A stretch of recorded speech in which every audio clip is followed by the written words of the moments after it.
예, 드디어 저희들이 창세기 4장으로 넘어오게 됩니다. 저는 지금 사실은 창세기 말씀들을 이렇게 전하면서 개인적으로는 너무 재미있고 은혜스럽습니다. 여러분들에게도 좀 그런 맛들이 좀 전해졌으면 하는 그런 마음을 가지게 됩니다.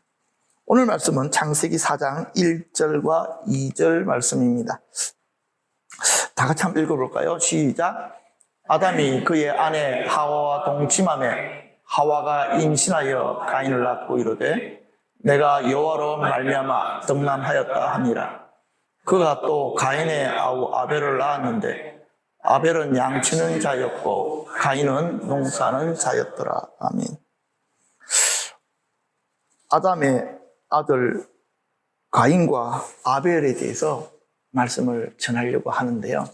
이전에는 보지 못했던 부분들을 하나님께서 저에게 보여주셔서 이번 말씀을 전하면서 사실은 좀 저 뒤에까지 말씀을 다루려고 했다가 알토란 같이 제가 이 말씀 안에서 말씀을 막 자꾸만 열어주시는 거예요. 너무너무 재미있고 그랬던 기억이 지금도 새롭습니다. 창세기 4장부터는요. 에덴 동산 밖에서의 삶이 시작됩니다. 하나님의 영역에서 쫓겨나 버린 것입니다. 이 에덴은 아담의 고향일 뿐만 아니라 모든 인류의 본향이기도 합니다. 문제는 이 아담이 자기 마음대로 본향으로 돌아갈 수가 없다는 것입니다. 그래서 이 아담은 에덴을 가고 싶으나 에덴은 가지 못하고 에덴 주위만 빙빙 둘러다니는 유리하는 자가 되어졌습니다. 자, 그런데요. 히브리서 11장 13절에 보면요. 히브리서 11장은 무슨 장이라고 부릅니까? 믿음의 장입니다. 믿음의 사람들이 계속해서 등장을 합니다. 그런데 13절에 보니까 이 사람들은 그 앞에서 설명했던 모든 믿음의 사람들, 아벨부터 시작해가지고 아브라함 줄줄줄줄 이렇게 다 믿음을 따라 죽었으며 약속을 받지 못하였으되 그것들을 멀리서 보고 환영하며 또 땅에서는 외국인과 나그네라 증거하였으니 이같이 말하는 자들은 무엇을 찾는 자들이라고요? 본향을 찾는 것을 나타냅니다. 예수쟁이들은요.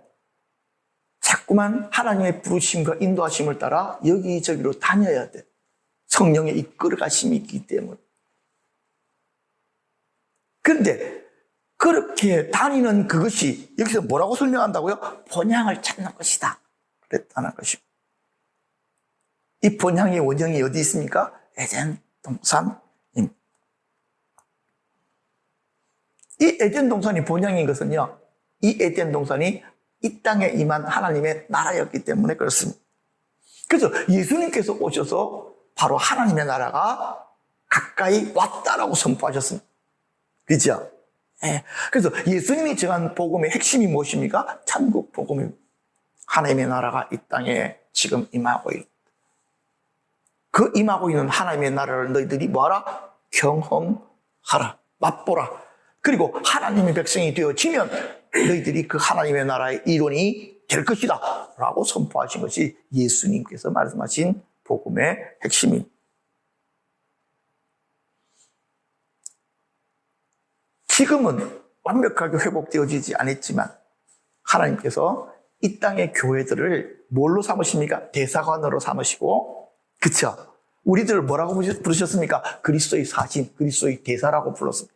너희들이 다니면서 하나님의 나라의 입장들을 이야기하고 그것들을 전파하는 자들이 되라고 말씀을 하셨습니다.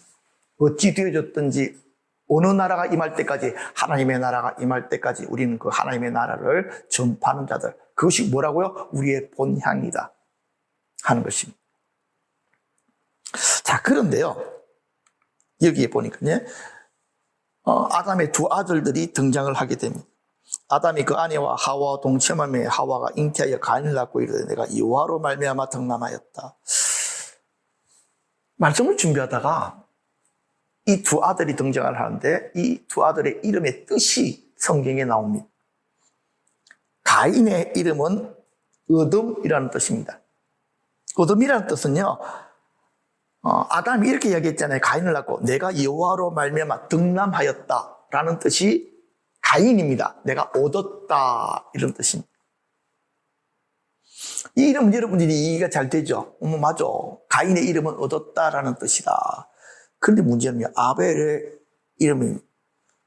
아벨의 이름의 뜻이 무엇입니까? 헛됨이라는 뜻입니다.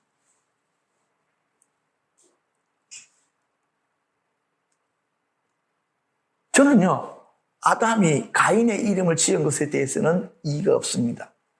그런데 어떤 아버지가 아들의 이름을 지으면서 헛됨, 아이고 너 헛되구나. 왜 그랬을까요? 그것은요, 이 가인이 가지고 아담이 가지고 있는 어떤 특성 때문에요? 지식연사 때문입니다.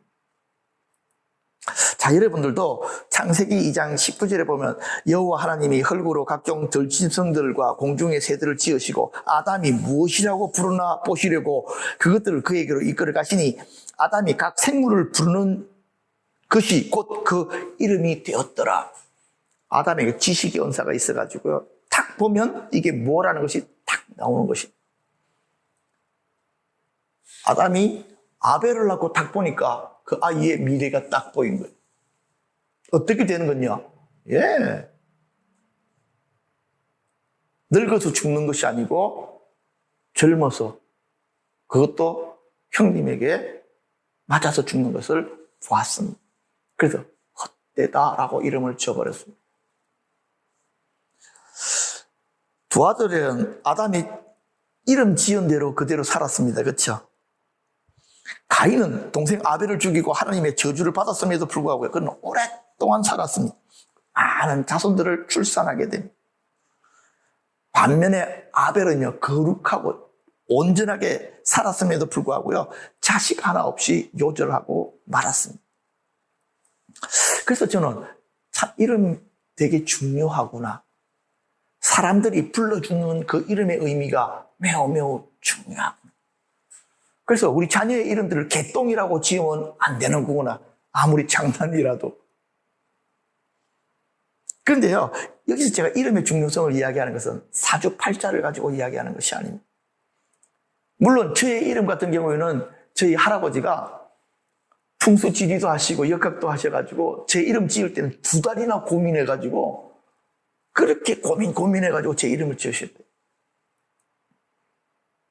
좀 비교를 하자면 제 바로 밑에 여동생이 하나가 있었는데 그 여동생의 이름을 지으려고 저희 아버님이 가가지고, 아버님 두 번째는 딸인데 이름을 지어주십시오 그랬더니 탁탁탁탁탁탁 이렇게 하더니 땡땡이라 하더라. 그렇게 해서 땡땡이가 되고 그랬어요.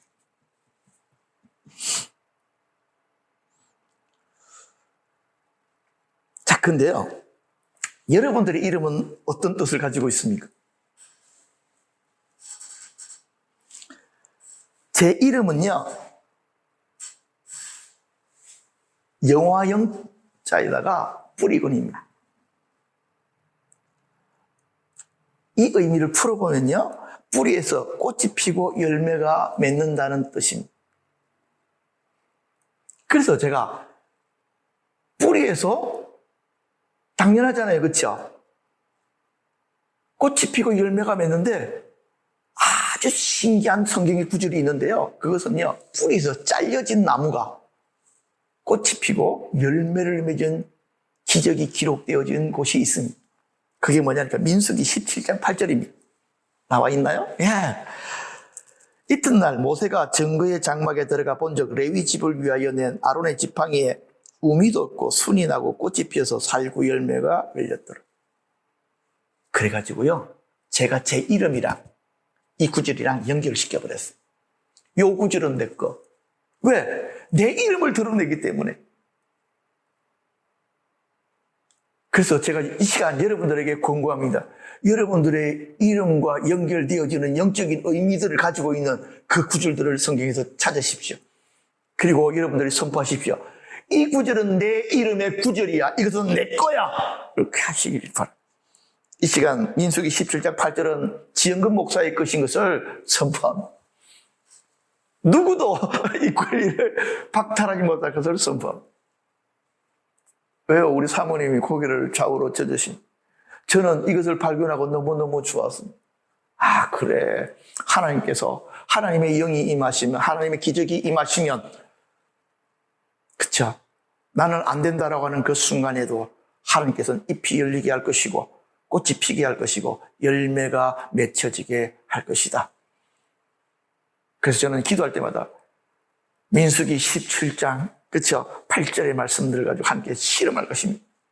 하나님, 제 이름의 말씀으로 요청합니다. 그쵸? 제 이름이 회복되어지게 하십시오. 제 이름의 역사들이 나타나게 하여 주십시오. 그래서 그 뒤에다가요, 갈라디아서 5장 22절과 23절에 나오는 성령의 열매를 탁 갖다 댔어요. 하나님, 이 열매들도 제 삶에 맺히게 하여 주십시오. 그래서 제발 이것만 듣고 끝내지 마시고 여러분들도 여러분들의 이름들을 풀어가지고 그 의미들이 가장 가까운 성경 말씀을 찾아서 여러분의 것으로 삼으시고 좀 주변에 자랑하시고 내 이름의 의미가 성경에 있더라니까? 이렇게. 자, 그런데요, 이 가인과 아벨은 이름으로도 벌써 그 인생이 어떻게 다르게 끝날지가 결정이 되지만은요, 제가 더 놀라운 사실은 어디서 발견하니까 이들의 직업에서 발견을 하게 됩니다. 가인의 직업이 무엇입니까? 농부입니다. 그렇죠? 농사 짓는 사람. 그럼 아벨의 직업은 무엇입니까? 양치는 자. 아, 맞습니다, 지금. 그런데요, 참 재밌는 것, 여러분 성경을 자세히 한번 읽어보시면요, 가인을 낳고 그 다음에 아벨을 낳았다 그러는데요, 설명은 누구부터 시작하느냐니까 아벨부터 시작해요. 아벨은 양치는 자였고 가인은 농사 짓는 자였더라. 이렇게 설명합니다. 원래 순서대로 이야기하면 누구부터 해야 됩니까? 가인이 먼저 나왔으니까 가인 먼저 해야 되는데 성경에서는 그렇게 하지 않습니다. 아벨 먼저 설명합니다. 왜요? 하나님 마음이지. 하나님 아벨을 더 마음에 두고 계시니까, 우선순위를 아벨에 두시니까 그 아벨의 이름이 먼저 설명이 되더라는 것입니다. 근데 여러분 생각을 한번 해보십시오. 가인이 농사 짓는 자야. 맞죠? 그 농부죠. 그렇죠? 그럼 동생이 나면요, 대부분은 어떤 직업을 갖게 해야 됩니까? 농사 짓는 자여야 됩니다. 왜? 농사는 혼자 짓는 것보다 둘이 짓는 것이 훨씬 쉬우니까. 맞다니까요? 한 사람이 옆에 도와주면 원래는 1 더하기 1은 2여야 되지만, 1이라고 하는 것은요, 두 사람이 손발을 맞추면 1 더하기 1은 3이 되고 4가 되고 5가 될 수도 있는 것입니다. 혼자서 일하면요, 너무나도 번거롭고 힘든 것이 많습니다. 그러나 둘이 하면 너무나도 쉬워집니다. 물론 3명이 하면 더 쉬워집니다. 이것이 일이 가지고 있는 특성입니다. 그렇기 때문에 가인이 농사를 짓는 자면 당연히 아벨도 농사를 짓는 자가 돼야 됩니다. 왜? 그래야 일하는 것이 쉬우니까. 그런데 아벨은 농사 짓는 자가 아니라 양을 치는 자였습니다. 자, 여러분, 아벨이 양 치는 자라고 할 때 여러분들은 뭐가 오지 않습니까? 저는 뭔가 삐쫙 오는 거예요. 왜냐니까 누가 연상이 되느니까 예수님이 연상이 쫙 되는 거예요. 예수님께서는요, 자기 자신을 뭐라고 불렀습니까? 나는 선한 목자다 불렀어요. 아벨의 직업이 목자였습니다. 예수님의 직업도 목자예요. 여러분들은 에이 목사님 너무 그냥 직업 똑같다고 둘이를 갖다가 한꺼번에 둘이 다 붙여놓는 거 아닙니까? 이렇게 말할 수 있습니다. 그래서 말입니다. 제가 성경 문제를 하나 더 탁 갖다 댈 것입니다. 새 언약의 중보자이신 예수와 및 아벨의 피보다. 이 두 분을 갖다가 어떻게 해놨습니까? 같은 선에다가 딱 올려놨어요. 왜요? 두 분 다 순교자니까. 두 분 다 목자들이었으니까. 예수님은 자기의 양들을 위해서 목숨을 내놓은 자였습니다. 그렇다고 한다면 아벨도 영적으로는 그런 의미가 있었다는 것입니다. 그래서 아까도 얘기했잖아요. 예수님에 있어서 여기 보니까요. 나는 선한 목자죠. 어떤 목자가 선한 목자입니까? 예, 양을 위하여 목숨을 버리는 목자가 선한 목자다. 아벨에 대한 상세한 이야기는 다 가려져 있지만 하나님께서 예수님과 아벨이 같이 순교자의 위치에 있다라고 분명히 그렇게 말씀하셨다는 것입니다. 그래서 마태복음 23장에 보면요. 예수님이 뭐라고 또 설명하시냐니까 그러므로 의인 아벨의 피로부터 성전과 제단 사이에 너희가 죽인 바가리 아들 사가랴의 피까지 이건 순교자들에 대한 이야기를 계속 하십니다. 누구부터 의인이 시작된다고요? 아벨에서부터 시작되는. 그래서 아벨은 예수님을 상징하는 인물이 틀림이 없습니다.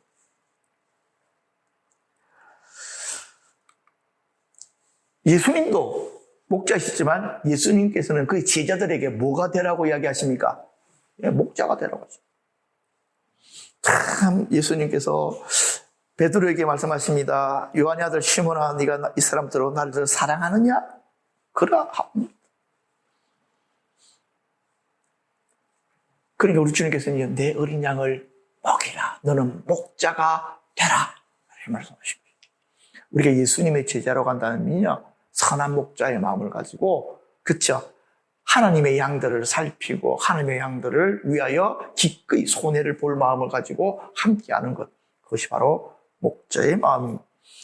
이것이 아벨로부터 예수님께로 이르는 그 순교자의 반열에 그렇죠. 참여하는 방법이다 하는 것들을 말씀을 드리겠습니다. 그리고 말입니다. 하나님께서도 목자이셨습니다. 시편 23편에 보니까 다윗이 뭐라고 노래합니까? 여호와는 나의 목자시니 하나님이 목자이시.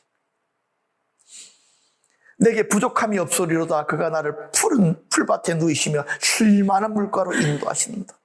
하나님께서 이스라엘의 목자이시라는 것이 어디서 가장 선명하게 드러나느냐면요. 광야 40년 생활에서 드러납니다. 하나님께서 이스라엘 백성들을 광야에서 인도하십니다. 앞서서 가십니다. 그렇죠?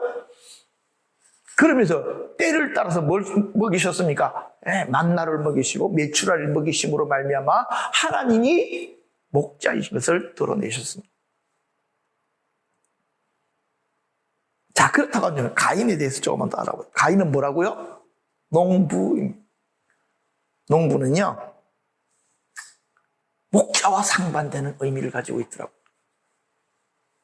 신기하죠, 그렇죠? 그래가지고 제가 성경을 이렇게 찾다가 농부에 대해서 이렇게 말씀을 찾다가 마태복음 21장에 나오는 나쁜 농부의 비유를 살펴봤습니다. 거기는 이렇게 돼 있습니다. 다른 한 비유를 들으라. 한 집 주인이 포도원을 만들어 산 울타리로 두르고 거기에 접자는 틀을 만들고 망대를 주고 농부들에게 새로 주고 타국이 갔더니 길을 가지고 내가 쭉 뺐는데요.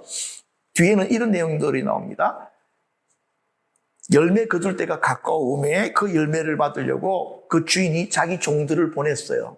그런데 그 종들을 보냈는데 그 종들을 다 때려 죽여버린 거예요.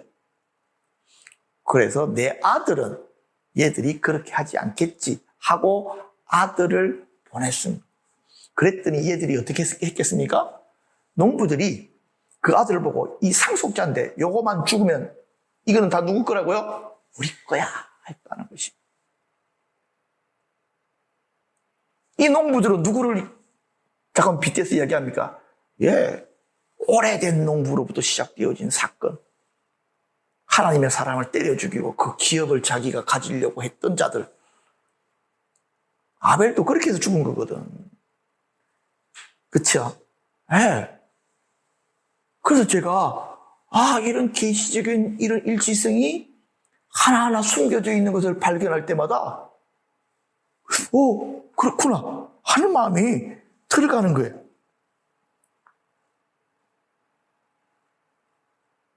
가인의 특성, 농부의 특성. 그 농부의 특성을 누가 가지고 있었습니까?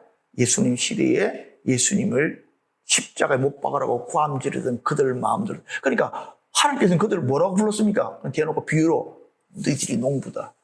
어떤 농부? 가인과 같은 농부다. 자, 그런데 말입니다.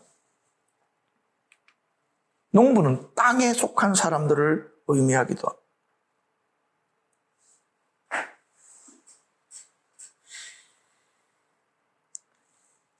에덴으로 돌아가고 싶지 않은 사람. 바울은 우리의 시민권이 어디 있다 그랬습니까? 하늘이 있다 그랬잖아요. 그렇죠? 그래서 우리는 하늘을 찾는 자들이에요. 이 땅에서 좀 어려움을 겪고 고통을 겪고도 그래도 괜찮아. 우리는 언제나 하나님 나라 갈 텐데 좀 버티면 되지, 참으면 되지. 그러는 거거든.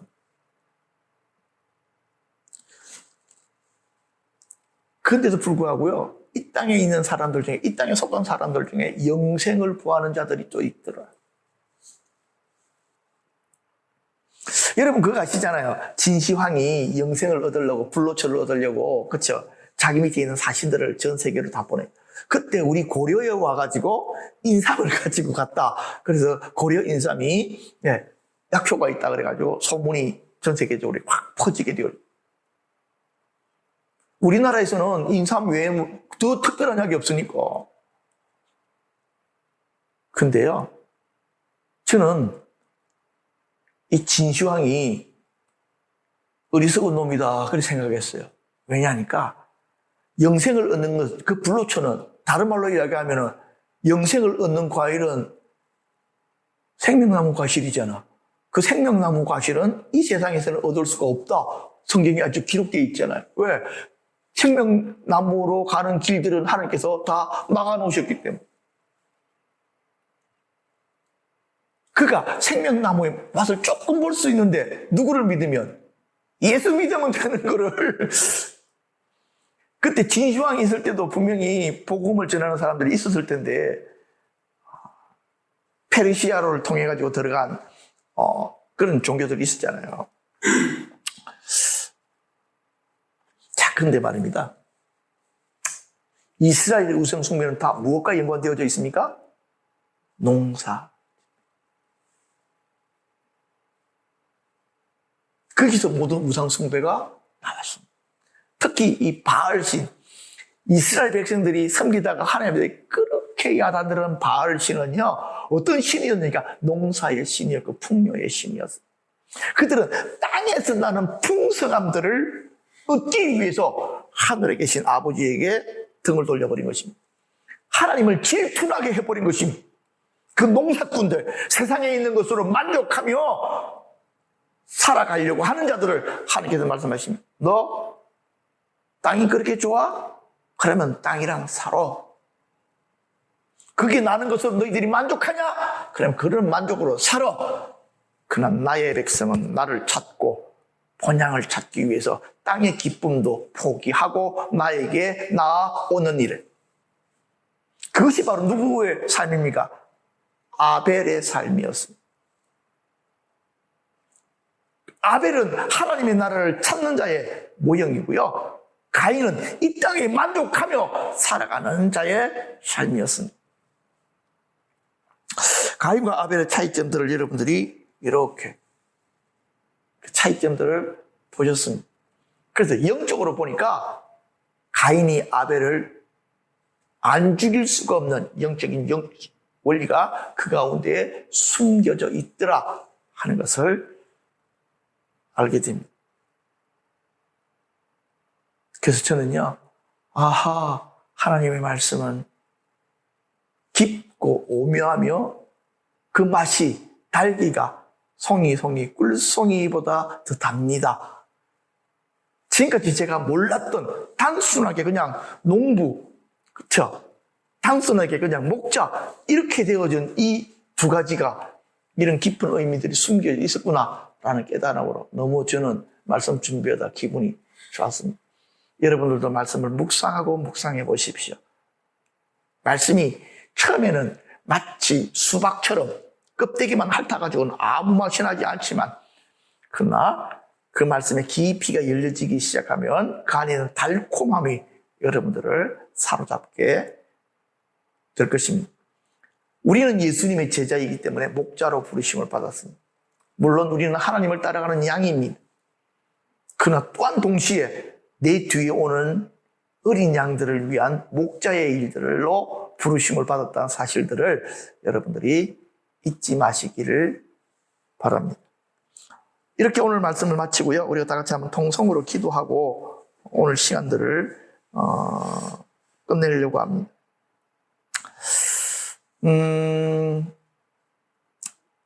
저희 교회 안에 함께 기도해야 될 가족들이 좀 있습니다. 저는 김경래 집사님 이렇게 생각하면 좀 마음의 한 부분이 이렇게 아립니다. 제 딴에는 기도한다고 했는데 거기 좀 부족했나 그런 생각도 있고, 네, 그렇게 우리가 한번 그 가정을 위해서 기도하십시다. 우리 기도가 닿는 그곳에 하나님의 역사들이 나타날 수 있도록 다 같이 통성으로 기도하겠습니다.